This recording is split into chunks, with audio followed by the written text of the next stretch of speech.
Hello সবাইকে, আবারও চলে আসলাম নতুন কিছু কাজ নিয়ে। তো একটা ছিল পুরো প্যাকেজ সেট, যেখানে ছিল কুলো, গাছকৌটো, পানপাতা, কুনকে, পিঁড়ি সবকিছু দিয়ে একটা সেট ছিল। আর এই যে ছিল গাছকৌটোটা, এখানে দেখে নাও। সবকিছুতেই মোটামুটি বর আর বউয়ের আমি একটু ছবি রাখার চেষ্টা করেছি, যেমনটা আমাকে দিদি বলে দিয়েছিল। তো এখানে এই যে দেখো কুনকেটায় আর বর বউ আমি করতে পারিনি সময়ের অভাবে। তো এই যে ছিল কুলোটাকে আমি একটু অন্যরকমভাবে করার চেষ্টা করেছি। এখানে আমি একটু পুঁথি দিয়ে কাজ করেছি। তো কেমন হয়েছে তোমরা আমাকে জানিও।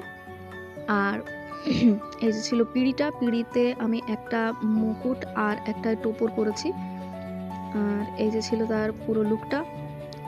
এই যে ছিল আরও একটা পিঁড়ি, আর এখানে আমি নামও লিখে দিয়েছিলাম। তো কেমন হয়েছে সবগুলো কাজ আমাকে তোমরা জানিও। দেখা হচ্ছে পরের ভিডিওতে।